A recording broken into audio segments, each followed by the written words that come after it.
Consider the proposition of a method, a series of steps, designed to generate the profound emotional state of love. This technical approach reveals a modern tension between the desire for personal fulfillment and the collective impulse to systematize the deepest human experiences. The immediate promise is clear, a prescribed path to a cherished goal. Yet this very prescription risks substituting genuine individuation for a prescribed persona. When a method is presented with the goal to fall in love, we are offered a collective formula for a profoundly individual process. Personal fulfillment, that imperative for a developed life, is here framed as an achievable technical outcome. But this is perilous. The persona, that adaptable mask composed of collective elements, can be easily constructed by following a method. What is advertised as a path to connection may instead become a recipe for a convincing performance of love, built from borrowed steps. The individual nucleus, the unique combination of elements that resists the collective, is bypassed. The stakes are immediate and personal. You may gain the appearance of a solved life, the satisfaction of a checked box, while forfeiting the very struggle that forges a self. This struggle, the sacrifice of childish dependence for independent existence, is the great task.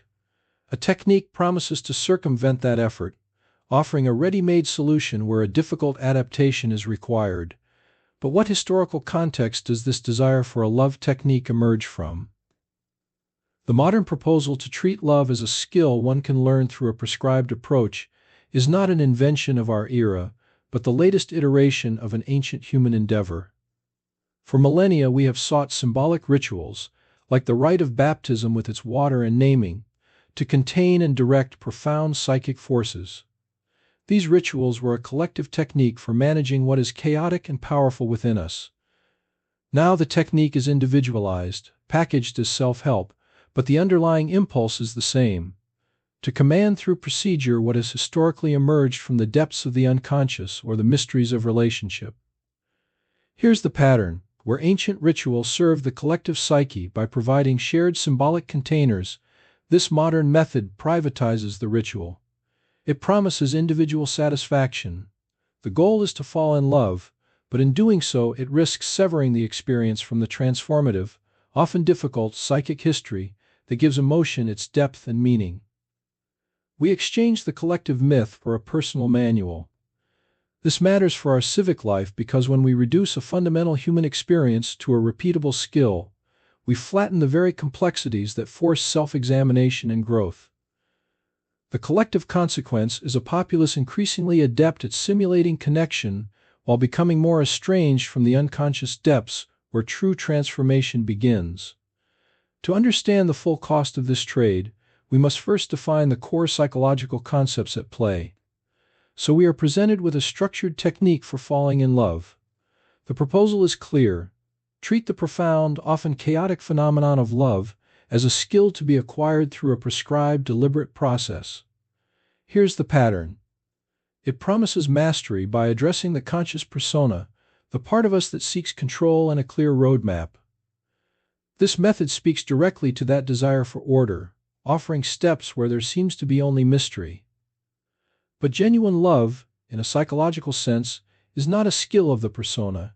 It emerges from the process of individuation, which requires the integration of unconscious contents, the shadow, the anima or animus, the complexes we carry.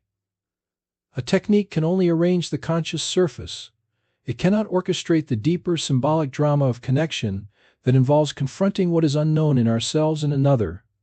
We see this daily: the fatigue from trying to perfectly perform intimacy, the numbness that follows when a relationship becomes a checklist of correct behaviors, the compulsive checking for signs the method is working. The technique risks becoming a sophisticated defense, a way to avoid the more terrifying and necessary descent into the shared unconscious where real transformation occurs. This structured approach, therefore, creates a fundamental tension. It offers the ego a tool, while the actual work of love demands the ego's relative surrender. How then does this technique fare when we apply a deeper analytical lens? The proposal that one can learn to fall in love through a structured method is not merely a personal curiosity. It is a symptom of a collective attitude.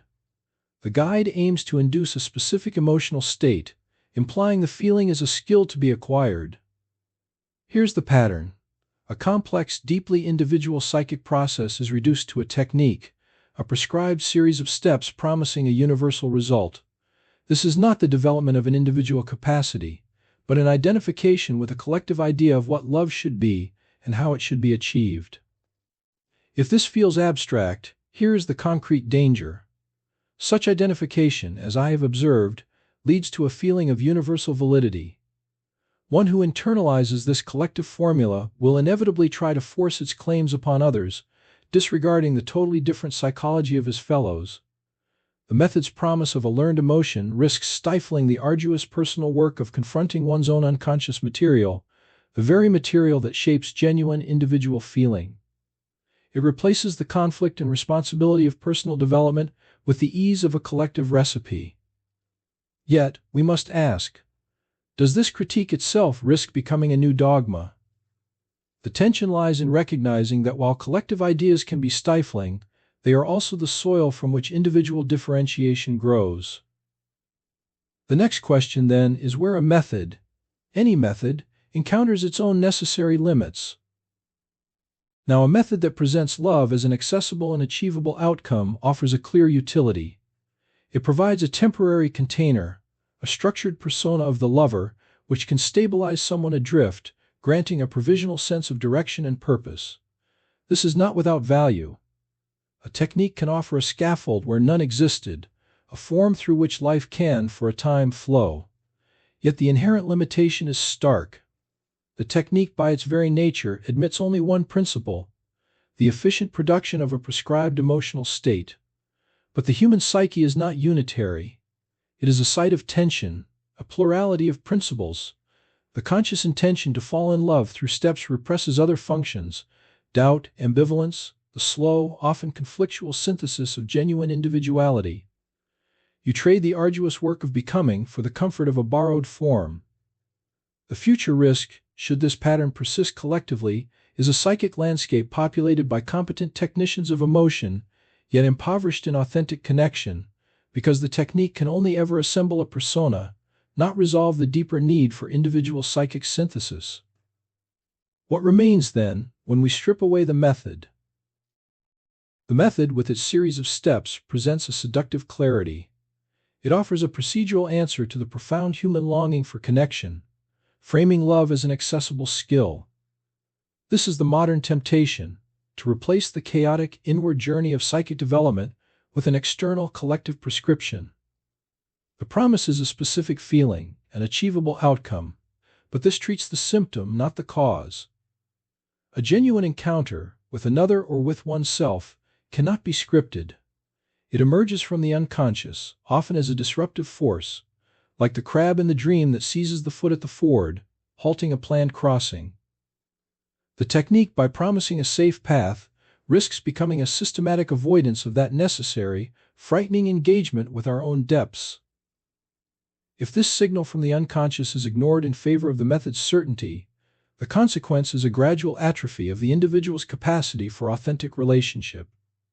We trade the difficult work of becoming for the sterile comfort of a learned performance. The practical takeaway is to observe where your own impulses toward connection feel prescribed versus where they feel discovered. Notice when you are following steps and when you are being led by something you do not yet understand. The value lies not in the method, but in whether it becomes a bridge inward or a wall against the unknown. A life built on technique is a borrowed life. The satisfactory one is wrested, piece by piece, from your own darkness.